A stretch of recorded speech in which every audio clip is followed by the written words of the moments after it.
Today, there was a 30-minute long Nintendo Switch Direct, and it was kind of cool. I did a live stream for it earlier today, but I figured I'd make a video just summarizing my overall thoughts on the whole thing, because honestly,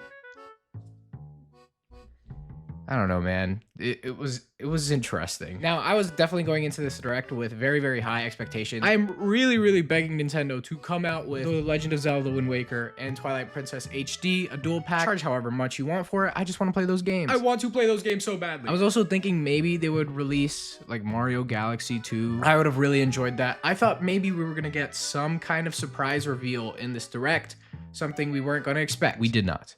Well, at least for me. I know other people out there in the community is really happy with some of the stuff we got. Starting off the Direct, we opened it up with Dragon Quest 1 and 2, which there's probably a bunch of people out there that's super excited that Dragon Quest 1 and 2 is getting an HD remaster and it's coming on the Switch. That's really sick. I've never played a Dragon Quest game. The only thing I've ever played that's Dragon Quest related is playing as Hero in Super Smash Bros. Ultimate, which like that's not Dragon Quest, but it's the main character at least. This game definitely looked cool, but it wasn't something I was personally interested in. I did think that we were going to get something involving Metroid Prime 4, which about halfway through the Direct, we did. Metroid Prime 4, we got a little bit of a showcase of like how the game is going to work. Samus is back. She's on this awesome planet. Looks pretty nice. The graphics look pretty cool. I feel like it should be a little bit better, but honestly, I'm not complaining. Nintendo isn't known for having amazing graphics, and this is better than honestly some of the other stuff that we've gotten before from Nintendo. I think it's cool. I feel like we should have seen a little bit more, but what we got is decent enough. Samus now has these like spiritual or like telekinetic abilities that she's able to use with her mind. Really curious how that's going to be used in the overall game. It's an interesting concept. We'll see what they do for it. I really feel like if they're going to release this Metroid Prime 4 though, which we do know now is coming out in 2025, shouldn't they be releasing Prime 2 and 3? Because we already have Prime 1 on the Switch. Where's the other two games? For example, a couple years ago when Pikmin 4 was coming out, they released Pikmin 1 and 2 as a bundle, and then you already had Pikmin 3 on the Switch. So new and old fans of the series were able to play all the other Pikmin games in preparation for Pikmin 4. And I feel like that same thing should happen for Metroid Prime, and we've gotten the first one. Where's the other two? There's no way that they just released Metroid Prime 4 without the second and third game on the Switch, right? I don't know. That's crazy. Next up, we got the trailer for Pokemon ZA, which honestly, it shocked me that it was in this Direct because we had already gotten information about this game about a month ago now in the Pokemon Presents.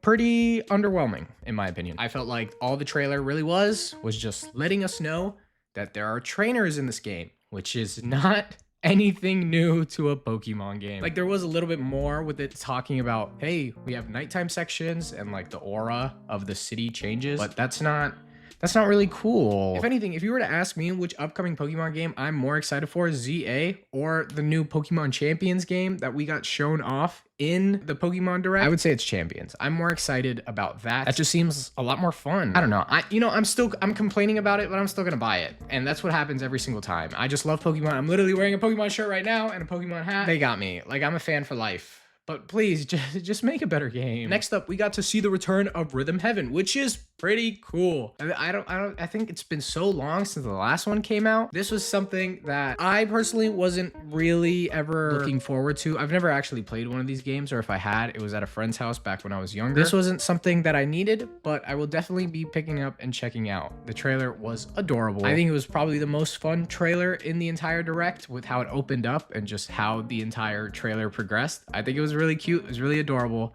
Definitely gonna be a game I want to check out. Another game that actually I had played when I was little and I have very fond memories of is Tomodachi Life. It is getting a brand new game. I think it said it was coming out in 2026. I think this game is going to cook. What I do think is interesting though is Tomodachi Life, no, it's not like Animal Crossing, like it is different, but it's also a life sim game. From what I remember when I was little, I married Amy the Hedgehog and I had a child with her. I was like 13, dude. Leave me alone. I thought that shit was cool at the time. If this game is coming out in 2026, I've just been thinking a lot about the Switch 2 and all the games that could possibly get shown off in the next Direct. And I feel like Animal Crossing, there's a pretty good chance we might see that because it's been about 5 years since the last Animal Crossing game. And that thing sold a lot. It made Nintendo a lot of money. So it'd be kind of crazy if they didn't release a new Animal Crossing game. But now, if they did show a trailer for it and said it was coming out in 2026, Nintendo's kind of competing against themselves. Sure, it's two different franchises, but I feel like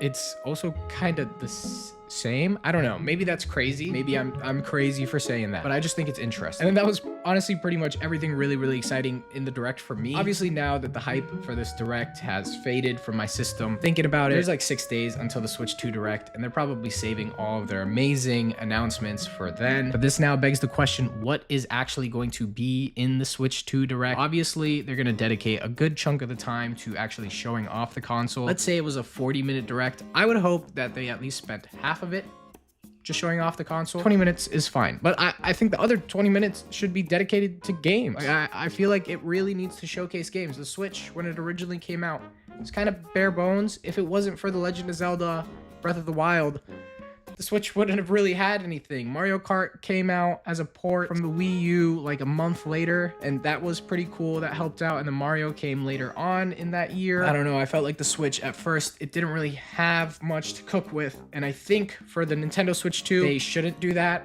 Maybe they should have 2 games that are like first-party Nintendo games that come out. So we already know that Mario Kart 9 is going to be coming, which is pretty sick. If I were to make another prediction on what could possibly come out, honestly, it's probably going to be a Kirby game. Unless for some reason they announce Pikmin 5. Oh my god, that would be so cool. Pikmin 5 is probably going to come out in like 7 years.